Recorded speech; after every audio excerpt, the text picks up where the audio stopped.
If you have your Bibles, you can flip them open to James chapter 3. I love James chapter 3. If you don't have a Bible this morning, of course, it's in your notes. It's on the screen behind me. If you're cool enough, it's on the Timberlake app. You can download your notes and just pop them right there on the app. I am not cool enough to use the app. Before point one ended, I would have drifted to Instagram. So if you're a drifter, stick to the paper notes. But James chapter 3 is on your notes, on the screen behind me. We're going to dive into this. And what I want to do in the next few minutes is talk about this key phrase in your first fill in the blank. I want to craft today centered around the thought that you can change your world by changing your words. You can change your world by changing your words. And I know how that sounds. I know how it makes me look. I feel like when I say a sentence like that, I look like a motivational speaker, like a hype man, right? You can change your world by change. You know what I mean? Like that's how I feel like I feel like I should say it, and then you should all chant it back to me, and then get a gift bag on your way out the door. Like I understand how it sounds, but I also think that it is one of the most true statements that we can ever begin to understand, we can ever begin to realize. Our words are the determining factor for the course of our life. Okay, bear with me. Our words are the things that will impact the people that we do life with. Our words dictate the jobs that we have. Our words dictate the schools that we attend. Really, our words define who we are in many different ways. In various different ways, our words make up who we are. Shane and I do this growth group on Friday nights at our house, and the whole thing is purely fun, right? The people that come can attest to this. It is the most fun they have ever had in their life, and ask them; they'll say the same, I think. And so they come to our house, and we eat dinner, and we play a game, and it's a different game every week, which is a lot of pressure on me. So I have to find a new game every week. So a few weeks ago, I bought this game. And it was all about quotes, right? It was a word game. And I take it home, and we're preparing for Friday night. And I start looking through the cards, and I realize how inappropriate this game was. And I thought, maybe it's not a good idea to invite church folks over to my house and play dirty games with them. So I decided to bring the dirty game to church.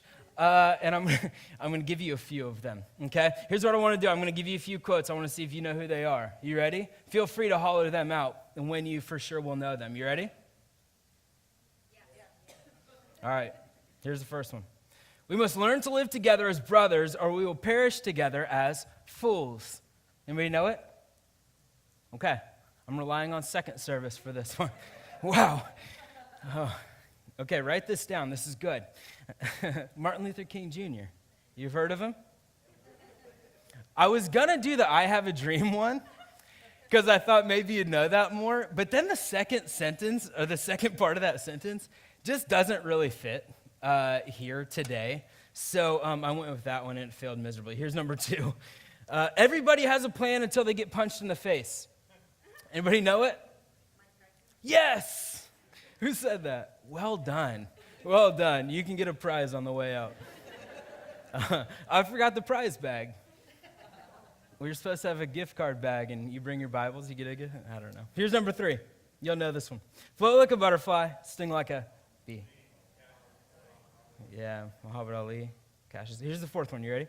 What shall it profit a man if he gains the whole world and suffer the loss of his soul? Anybody know it? What? No. Shakespeare? No. Anybody else? Jesus. It's Jesus Christ.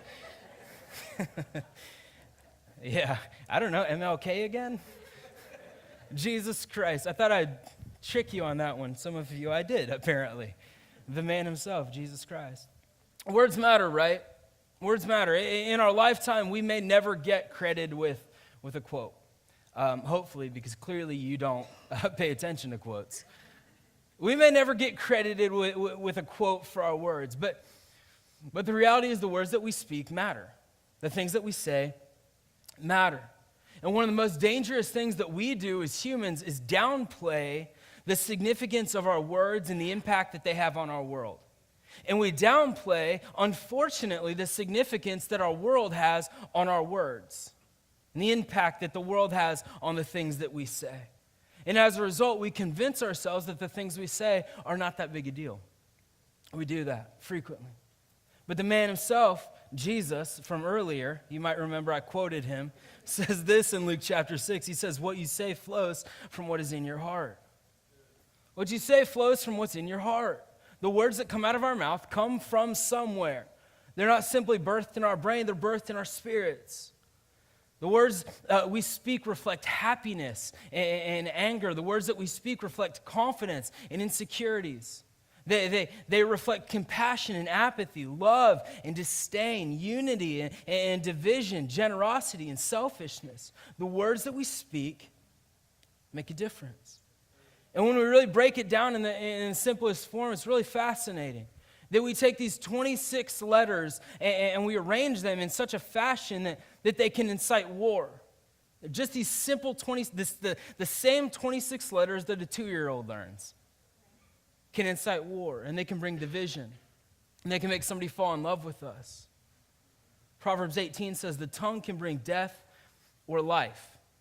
Those who love to talk will reap the consequences. It literally does not get bigger than this. We're talking about words, and Proverbs says that life and death. The tongue brings life and death. Life and death can be orchestrated with those 26 letters arranged in various fashions. And we know this because we've been the recipient and the giver of both sides of that. The love and the division. The life and the death. The tongue is a powerful device. So let's get into the book of James. James is the half-brother of Jesus. Not because they went through this terrible divorce, but because James's dad was not God. So James is the half-brother of Jesus, and he writes this letter to this group of people, this group of Christians who, like most Christians, are experiencing persecution. Experiencing persecution because of their faith.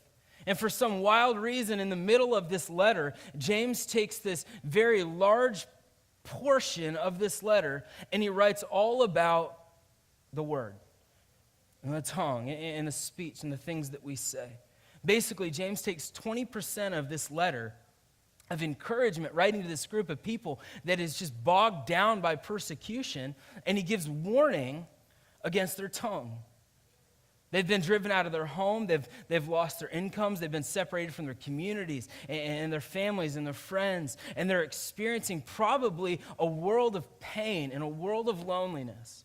And in the middle of this letter, James gives them this warning. He feels pressed to give them a warning against their tongue and their speech, because he knows in the middle of their faith, the words can do so much more damage. In the middle of their persecution, rather. In the middle of their stress and their struggle and this tribulation, this persecution that they're going through, the words that they say can further the damage. So he starts off chapter 3 by saying, he writes this first sentence, and he says that most of you shouldn't be teachers.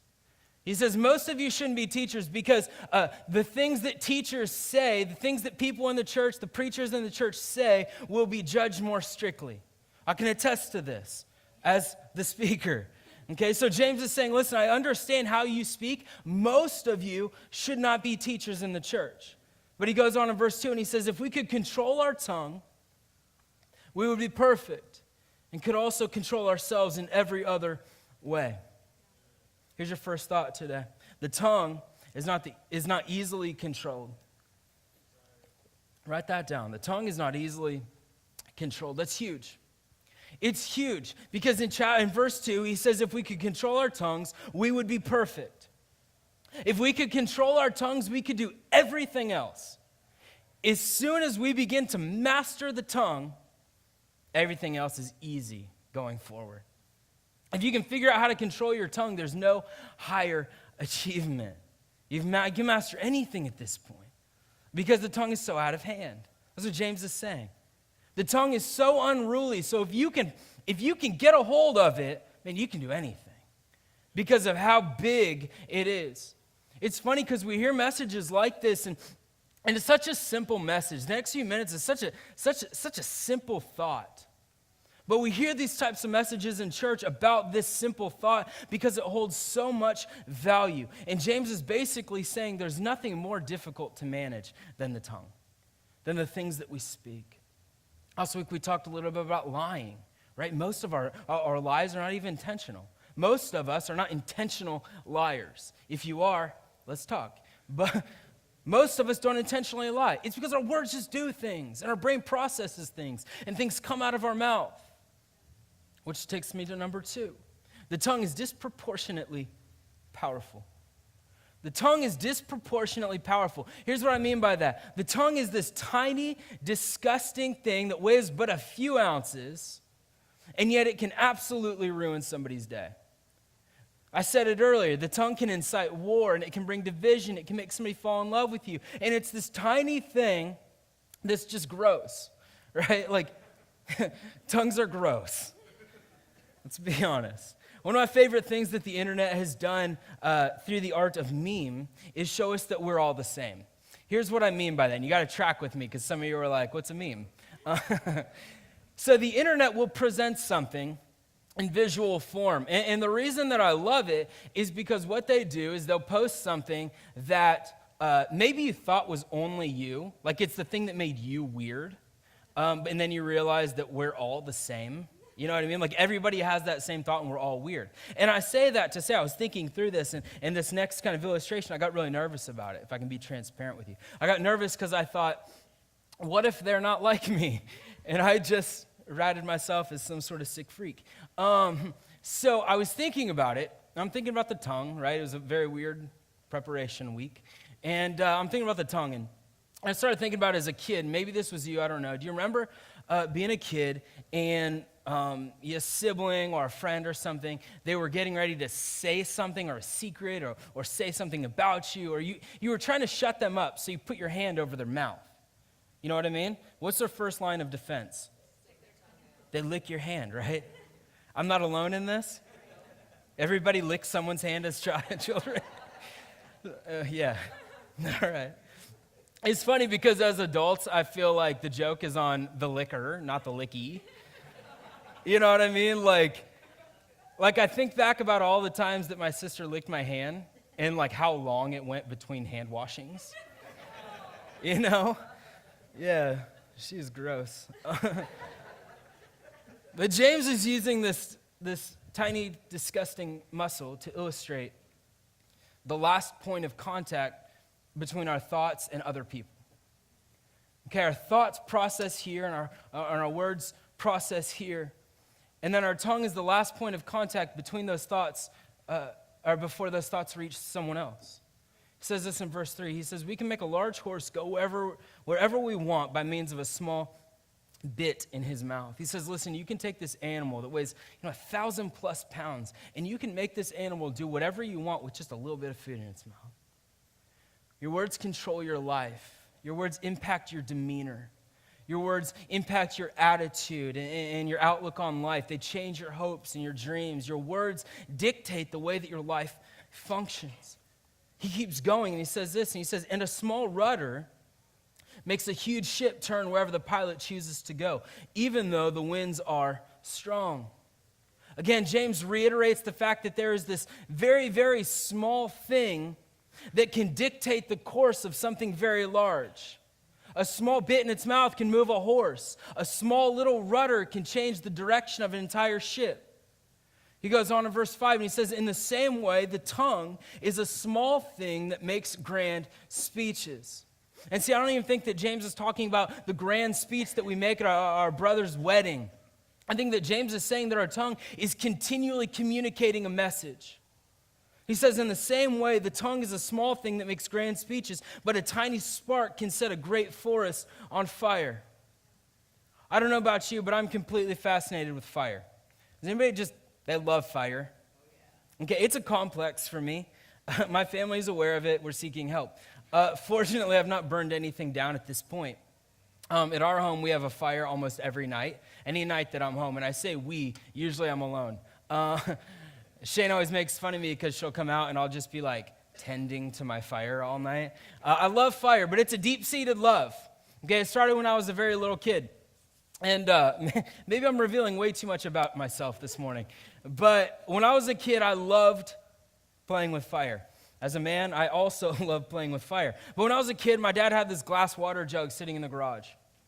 And I don't know why he had this glass water jug, like a water cooler jug, but it was like one of the really, really old ones before plastic was invented. I don't know. And so he had this glass. I have no idea why. I should probably have a conversation with him this afternoon about why he had this glass water cooler jug in the garage, and even more so why it was filled with matches. My dad had this water jug in the garage, and it was filled with matchbooks, which is weird. Do they even make matchbooks anymore? Like, you just go to restaurants and you get a matchbook. You know what I'm talking about? Now you get a toothpick. What a waste. What were we talking about? So this water jug was filled with matchbooks, and I loved it. And I don't know why he had it. Clearly, it didn't mean that much to him because I was taking matches from it constantly, and he never noticed. Like, I literally remember the day that I ran out of the stick matches and had to go to the flimsy ones. You know what I mean? Some of you are like, man, this guy is so off. So I remember stealing these matches, and there's a point to all this. So I would steal these matches, and what we'd do, me and my friends, we'd go out in the trees behind our house, and we would play with fire. We would go in amongst all of the dry, dead, brittle pine leaves, and we would play with fire. Kids, don't play with fire. That's my disclaimer. But I remember specifically, we'd go out in these trees, and the trees kind of formed this circle, and we would play with the matches and whatever. We were angsty, young 8-year-olds. And my dad never noticed. I'll probably get punished later this week when he watches online. But I remember the neighbor noticed one time. And I remember the look on his face as he's walking across his yard to come yell at us. And then he got to us, and he started yelling at us. And I just blankly stared at him in all of my 8-year-old angst before I turned around and ran. But here's what he said. I mean, I remember it vividly. He began to essentially convey this very concept, that one small little spark can take this whole thing down. And he's telling it to us, of course, as we're playing with matches in the middle of dry, dead, brittle pine needles. But he tells us that this one match can take this whole thing down. And I remember it vividly. And it's wild that something so disproportionately small can create so much havoc. They can create something so incredibly powerful. Something so small as a match can create something so incredibly powerful. And we know that, right? We understand that. I don't have to tell you stories about matches to know what matches are capable of doing. We understand the concept. You can come up with your own illustrations. It's crazy to think that some guy gets paid millions of dollars to throw a ball through a basket, and when he throws that ball through the basket, 70,000 people stand up and start cheering for him. It's crazy what something so small can pull out in this grand scheme. That a small patch of ice can cause this multi-car pile up on the interstate. That something so small can bring out something so powerful. We understand the concept. We just don't necessarily connect the dots all the time. We understand the concept. We just don't necessarily employ the concept. And James is looking at us and he's saying, come on, this is the power that your words have. Your power, or your words have the same power as that ball going through the basket in a stadium of people standing up. Your words have the same power as a tiny little match setting a forest on fire. Your words start a fire that you can't contain. Your words start a fire that you can't stop. Your words start fires that all we can do is step back and watch and pray that it doesn't get any worse. That's what he says in verse 6. He says, and among all the parts of the body, the tongue is a flame of fire, is a whole world of wickedness, corrupting your entire body. It can set your whole life on fire, for it's set on fire by hell itself. I mean, that's steep, right? I mean, you almost want to just take a step back and say, James, take it easy. Right? Because James is saying, man, the fire that your tongue can set, it's a fire that comes from hell. Like, that's big. That's a big accusation against the tongue.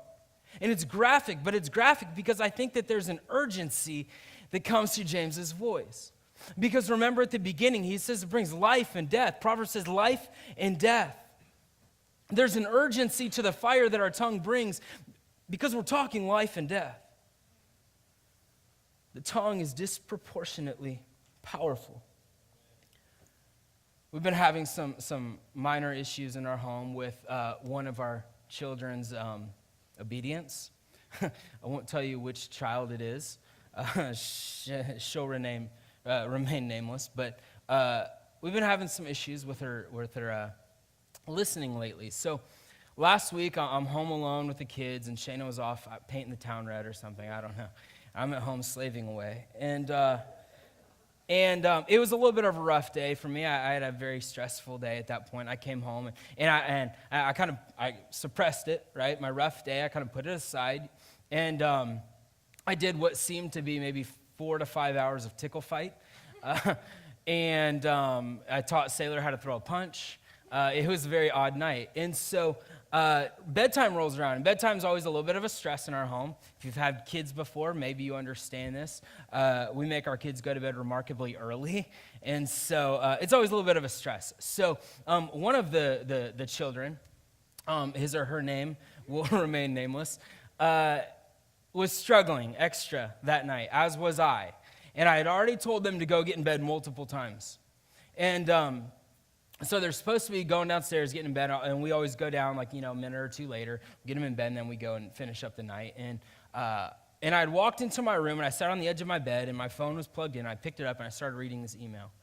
And I started reading this email that I should not have been reading in that moment because I was already having kind of a bad day. And then I get this email that I did not want to read. I should not have been reading it because it just pulled out more stress and more irritation for the day. But I was reading it regardless. And in the middle of reading this email, this specific child comes into my room.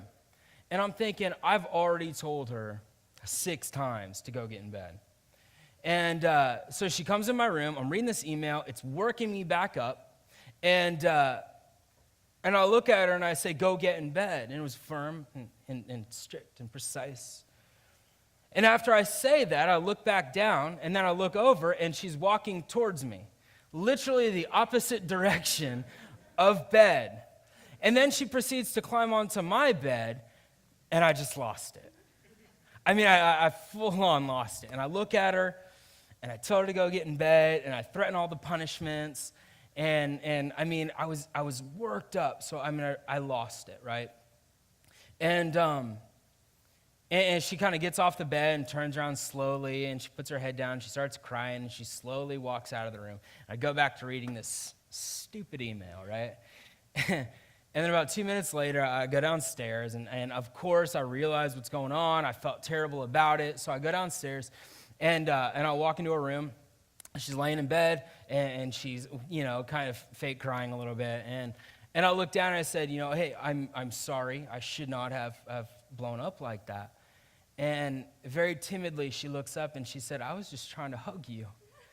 And I felt like about the worst person in the world because of this fire that my tongue caused, right?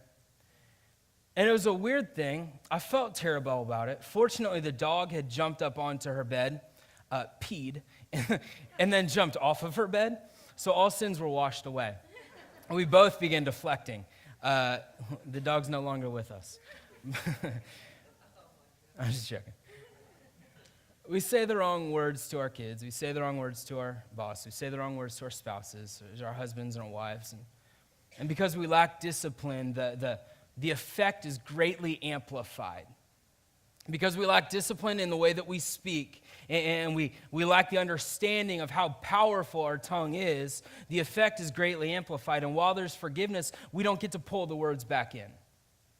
We don't get to pull the words that started the fire in the first place. We just have to pray that things die down and that there's forgiveness in them. The tongue is disproportionately powerful. Here's number 3. Being honest isn't about saying everything that's true. Being honest isn't about saying everything that's true. It's about making sure what you say is true. Okay, if you say everything in your life that is true, you will die a sad and lonely life. No one wants to hear everything that's true. We just have to make sure the words that come out of our mouth are true. Right? Does that make sense?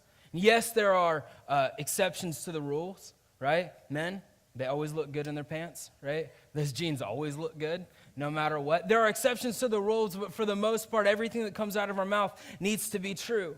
Not everything needs to be spoken. Every single day, we hold in our hands the ability to bring life and death, and 9 times out of 10, it's through our words, in the way that we speak them. Sometimes we need to recognize that the best course of action is to stop talking, to pull our words back in before we say them. Here's number 4. It's possible to control the tongue, but not tame it. It's possible to control the tongue, but not tame it. He says this in verse 7. He says, people can tame all kinds of animals, birds, reptiles, and fish, but no one can tame the tongue. Here's what I think James means in this moment. I think that he means that we will never mature to a point where we lose the ability to burn a relationship. We will never get to this place where we have completely mastered the tongue and we no longer bring death with our words. Our tongue is too unpredictable. He goes on and he says, it's restless and evil, full of deadly poison. Sometimes it praises our Lord and Father, and sometimes it curses those who have been made in the image of God. We come to church and we sing these songs to Jesus, and then we walk out of here and we critique the band, right? We go into prayer and we pray to God, and then we belittle our spouse, or we talk down to our kids. He says, and so blessing and cursing come pouring out of the same mouth. Surely, my brothers and sisters, this is not right. We already know that. I don't think you have to be born and bred in church to understand the fact that those two things can't exist together. That blessing and cursing don't go hand in hand. That dark and light don't exist in the same place. But I think that James is going beyond that and saying, how is this even possible? How is it possible? Our tongue shouldn't be used to play both sides of the fence. To praise Jesus and Facebook rant. Right? To praise Jesus and lie. To praise Jesus and use socially unacceptable words. To do both at the same time. We don't get to do both. So blessing and cursing come pouring out of the same mouth. Surely, my brothers and sisters, this is not right. And at the end of this passage, in the end of this portion of this letter, James kind of pumps the brakes and he takes this turn. And before he moves on into this encouragement to this group of persecuted Christians, he says this, he says, if you are wise and understand God's ways, prove it by living an honorable life. If you are wise and understand God's ways, prove it by living an honorable life. Here's number 5. We're in this for better. We're in this for better. Listen, there's absolutely no condemnation when it comes to this stuff. There's only hope for a better way of living. And a better way of living is a life that looks more and more like Christ. David writes in Psalm 19, may the words of my mouth and the meditation of my heart be pleasing to you, O Lord, my rock and my redeemer. David says, may the words of my mouth and the meditation of my heart be pleasing to you, God.